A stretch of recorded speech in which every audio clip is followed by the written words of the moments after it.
Hello guys, welcome back to my YouTube channel free online classes. मैं शिवानी।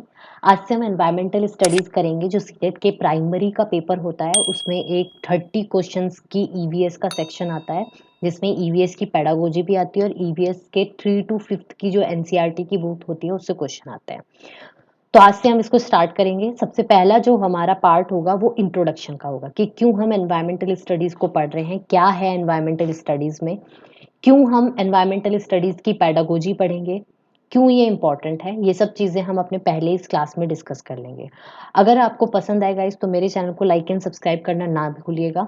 तो चलिए सबसे पहले बात करते हैं मीनिंग। क्या है एनवायरमेंट और क्या क्यों हम एनवायरमेंटल स्टडीज पढ़ेंगे, ये सब चीज़ें आज हम डिस्कस करते हैं।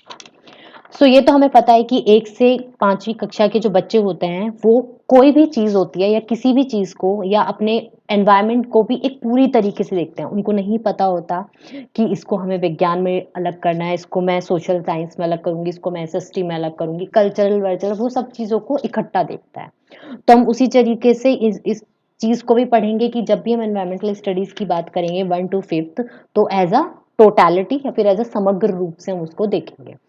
एनवायरनमेंट का मतलब होता है सराउंडिंग्स, यानी कि परिवर्ती या फिर आसपास का जो भी आपका आसपास है, आपके वातावरण तो हो ही गया एनवायरनमेंट का मतलब, तो दैट इज परिवर्ती।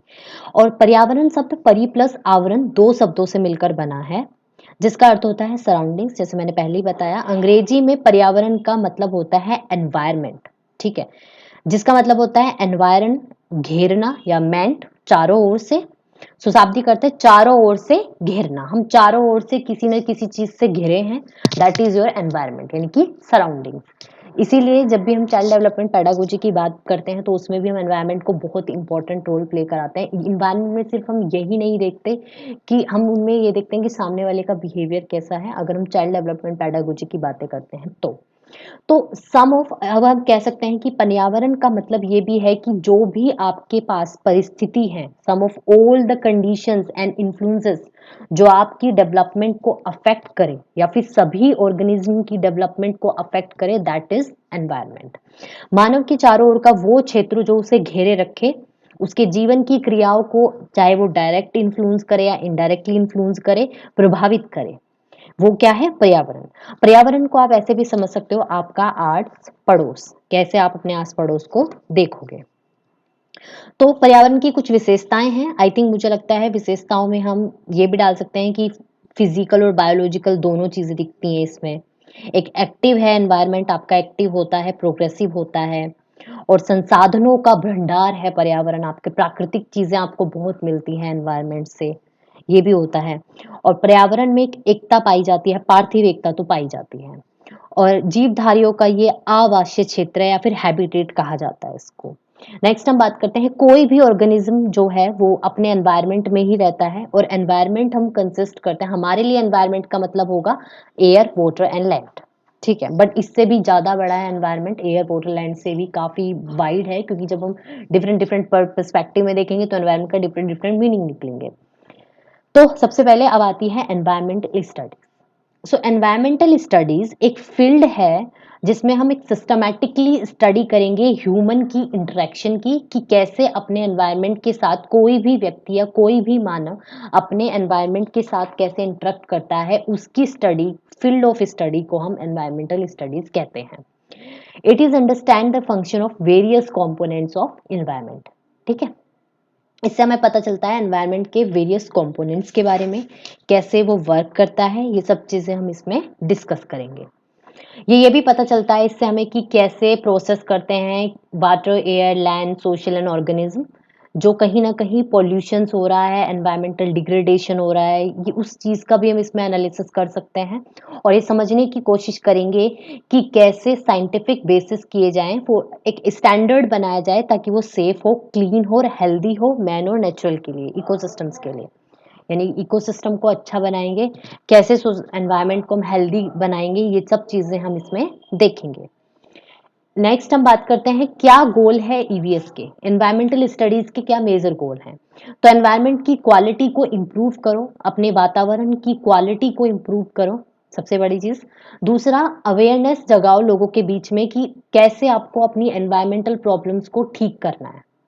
ठीक है, और एनवायरमेंटल प्रॉब्लम्स को नहीं, कंजर्वेशन भी, संरक्षण करना भी बहुत ज़रूरी है, बचाव करना भी उतना ही ज़रूरी है।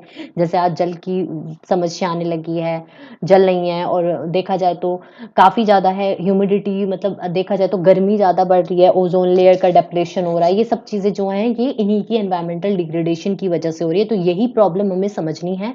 ये हमारे मेजर गोल है एनवायरमेंटल स्टडीज़ को समझने के लिए, और ये नहीं कि सिर्फ़ हमें समझनी है, हमें ये भी देखना है कि हम उसको कैसे सॉल्व करेंगे। हमारी वजह से ही आई थिंक एनवायरनमेंट, हाँ, अपने एनवायरनमेंट थोड़ा-सा प्रभावित है, हमारी ही कंडीशंस और एक्टिविटीज़ से वो ठीक हो सकेगा।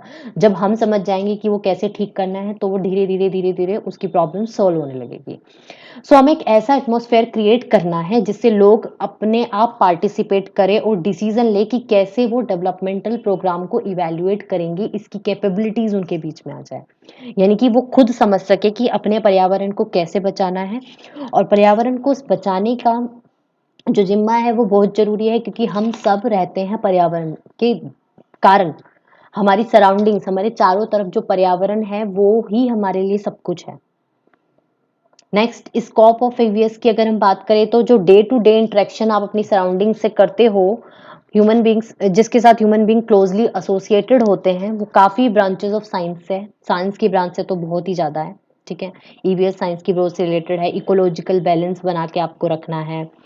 और देखा जाए तो हम बात करें तो पर्यावरण एक ऐसी चीज़ है जो पढ़ाना इतना ज़रूरी है, क्योंकि आप अपनी सराउंडिंग्स को ही जब तक ठीक नहीं रखोगे, आपको पता नहीं होगा आपकी सराउंडिंग्स में क्या हो रहा है, आपके एनवायरनमेंट में क्या हो रहा है, आप सोच भी नहीं सकते आप कैसे रहोगे। क्योंकि अगर हम बात करते हैं जब भी एनवायरनमेंट की, तो 3 चीज़ें हमने ऊपर देखी थी, वाटर, एयर एंड सोइल। ठीक है, ये चीज़ें इंपॉर्टेंट है। तो इनके थ्रू ही आपको ये देखना है कि इनको कैसे सेव करना है। थीम बाँटी गई है एनवायरमेंटल स्टडीज़ को पढ़ाने के लिए। फैमिली एंड फ्रेंड्स बहुत इंपॉर्टेंट है ये थीम्स। जब भी हम ईवीएस का एग्जाम होता है, सीटेट का, उसमें ये थीम्स पूछी जाती हैं कई बार कि कौन सी मोस्ट 6 कॉमन थीम्स कौन सी है। So family and friends, food, दूसरी shelter, water, travel, things we make and do. Class पहली और दूसरी में ईवीएस की जो स्किल्स होती हैं वो लैंग्वेज एंड मैथमेटिक्स के थ्रू सिखाई जाती हैं। हमेशा ये बोला जाता है कि कभी भी बच्चे को रटने की प्रवृत्ति में नहीं डालना चाहिए। ट्राई करना चाहिए कि बच्चा हर चीज़ को समझे। उसकी ऑलराउंड डेवलपमेंट पे ध्यान देना चाहिए, उससे एक्टिविटीज़ करानी चाहिए। और ये देखा जाता है कि फर्स्ट टू फिफ्थ का जो बच्चा होता है वो हर चीज़ को इंजॉयमेंट में ज़्यादा चीज़ों को समझ पाता है, इसलिए उनकी जो बुक हो उनमें चित्र अच्छे हो, रंग बिरंगे चित्र हो, अच्छे से उनकी प्रॉपर तरीके से बुक हो जिनसे उनको इंटरेस्ट आए पढ़ने में या देखने में, ताकि वो और अच्छे से लर्निंग जो उनकी कैपेबिलिटी है वो बढ़ सके, और वो उन मुद्दों पे भी जा सके जो मुद्दे बहुत ही इंपॉर्टेंट यानी कि प्रॉब्लम्स है, उनको भी वो इजीली समझ सके। 1 टू 5th का बच्चा जायज़ है कि प्रॉब्लम्स को उस लेवल तक तो नहीं समझेगा, लेकिन एटलीस्ट अगर उसको इंटरेस्ट आ रहा होगा तो वो ट्राई कर सकता है अपनी उन बुक से समझने की, ठीक करने की नहीं, ठीक करने की अगर उसके दिमाग में वो चीज़ रहेगी तो वो आगे कोशिश कर सकता है।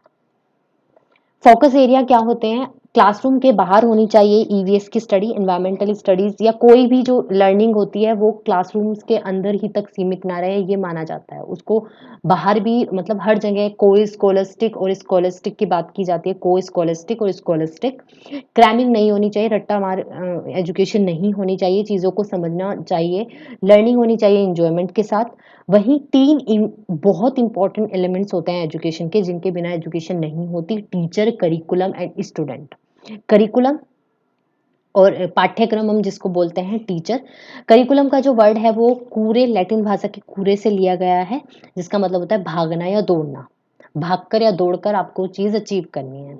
सो यही थी आज की क्लास। आई होप गाइस आपको मेरी ये क्लास पसंद आई हो। लाइक एंड सब्सक्राइब करना ना भूलिएगा।